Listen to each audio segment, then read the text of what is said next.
নমস্কার। কলম্বোর রণসিংহে প্রেমদাসা স্টেডিয়ামের বাইরে থেকে সমিত চক্রবর্তী কথা বলছি। এই মুহূর্তে সব থেকে বড় খবর হচ্ছে নিউজিল্যান্ড বনাম পাকিস্তানের সুপার 8-এর ম্যাচ বৃষ্টিতে পরিত্যক্ত হয়ে গেছে। দুটো টিমই 1 পয়েন্ট করে পাবে।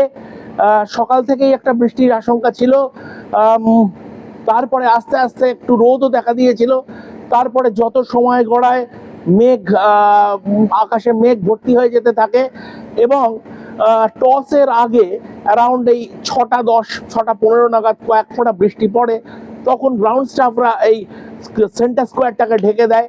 তারপরে আম্পায়ার্সরা আসেন এবং এসে পরিদর্শন করে কভার সরিয়ে নিতে বলেন।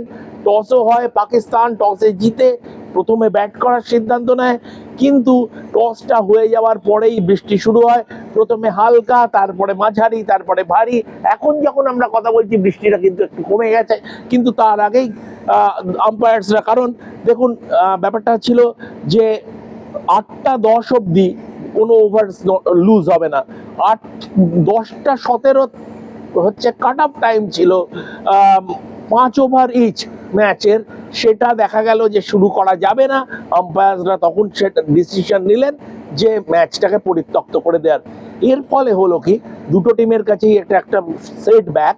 এই কারণে, কারণ এই প্রত্যেক গ্রুপে মানে সুপার 8-এ গ্রুপ 1 এবং গ্রুপ 2, গ্রুপ 1-এ 4টে টিম, গ্রুপ 2-তে 4টে টিম, প্রত্যেক গ্রুপ থেকে দুটো করে টিম পরের মানে সেমিফাইনালে যাবে। তো সেখানে মোটামুটি আপনাকে দুটো ম্যাচ আপনি যদি মানে একটা টিম যদি জিততে পারে, একটা ভালো সম্ভাবনা থাকবে সেমিফাইনালে যাওয়ার। এই যে ম্যাচটা পরিত্যক্ত হয়ে গেল, এর ফলে হলো কি, পাকিস্তান বা নিউজিল্যান্ড দুজনকেই এখন নেক্সট দুটো ম্যাচ মাস্ট উইন হয়ে গেল। শ্রীলঙ্কা এবং ইংল্যান্ড তাদের পরের প্রতিপক্ষ। নিউজিল্যান্ডের একটা ছোট অ্যাডভান্টেজ আছে, বাকি দুটো ম্যাচ তারা এই স্টেডিয়ামেই খেলবে, রণসিংহে প্রেমদাসা স্টেডিয়ামে।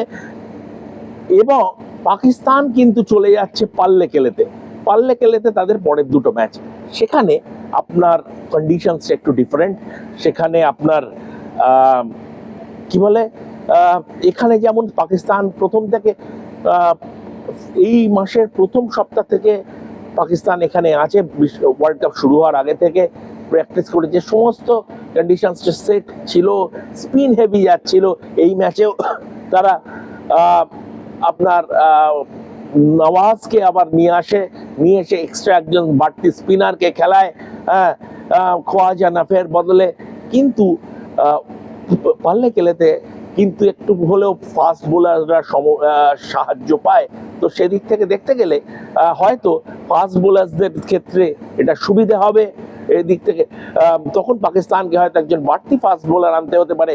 নাসিম শাহের মতো একজন বোলার তাদের ডাগ আউটে বসে আছে। গতকাল প্রি ম্যাচ প্রেস কনফারেন্সে পাকিস্তান কিন্তু গতকালও প্র্যাকটিস করতে পারেনি।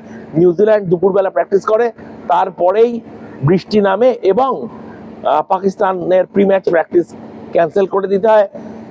পাকিস্তানের coach mic Hesson pre match press কনফারেন্সে যখন এসেছিলেন, তখন তাকে প্রশ্ন করা হয় যে এখানে এই যে ওভারকাস্ট রয়েছে, আপনারা কি একজন এক্সট্রা নাসিম শাহকে খেলাবেন? তো তাতে উনি বলেন যে দেখুন, এখানকার ম্যাচের যে এখানকার এই ভেন্যুয়ের পিচের যে ট্রেন্ড, তাতে স্পিনার্সরাই সাহায্য পায়। স্পিনার্সরা তো আমরা সেই জন্যই সেই টেমপ্লেটটাকেই ধরে চলবো। এখন এই মাইক হেসান এরা খুব ডেটা ড্রিভেন কোচ, ডেটা যা বলে সেই অনুযায়ী, মানে গাট ফিলিংটা, স্পোর্টস এলিট স্পোর্টে গাট ফিলের যে ব্যাপারটা, সেটা এদের মধ্যে পাবেন না, কারণ এরা খুব প্রোগ্রামড, খুব ডেটার দ্বারা চালিত। সেটা তাদের সমস্যা।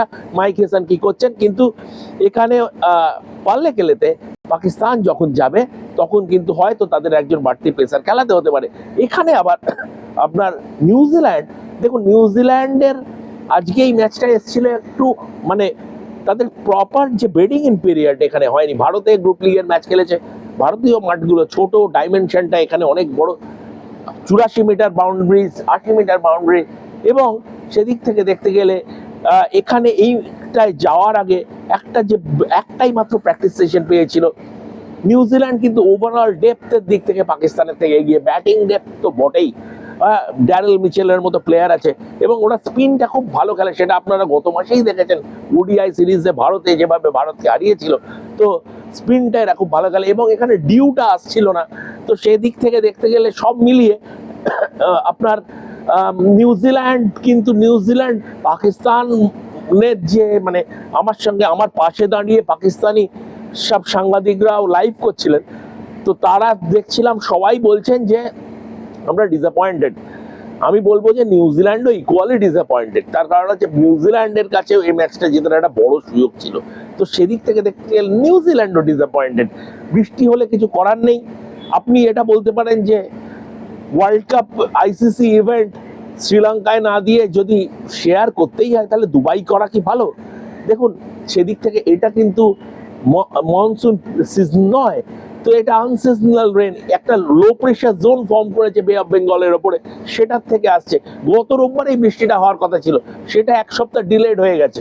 তো এইগুলোতে আপনি কি করবেন? তাই বলে শ্রীলঙ্কার মতো একটা ক্রিকেট পাগল দেশকে তো আপনি বাদ দিতে পারেন না, এবং তারা যথেষ্ট ভালোভাবে এই এটাকে অর্গানাইজ করেছেন এখনো পর্যন্ত ওয়ার্ল্ড কাপটাকে। সব মিলিয়ে দেখতে গেলে এখন দেখুন আরেকটা ইন্টারেস্টিং কথা বলে শেষ করব, সেটা হচ্ছে যে গ্রুপ ওয়ানে ভারত আছে। সেই গ্রুপ ওয়ান এবং কোনো অঘটন না ঘটলে ভারতই গ্রুপ ওয়ান চ্যাম্পিয়ন হবে, মানে ভারত গ্রুপ ওয়ান টপ করবে। আর পাকিস্তান যদি কোনোভাবে, এবং তাতে একটা বড় প্রশ্ন চিহ্ন আছে, গ্রুপ টুতে যদি সেকেন্ড ফিনিশ করে তাহলে কিন্তু সেমিফাইনাল আবার ভারত পাকিস্তান, এবং সেটাই কলম্বোতেই হবে। দেখুন কি হয় আগে যেতে যেতে। চোখ রাখুন রেপ স্পোর্টসের ওপর। এই কথা বলে আমি সমীর চক্রবর্তী আজকের মতো রেপ স্পোর্টসের তরফ থেকে আপনাদের বিদায় জানাচ্ছি। ধন্যবাদ।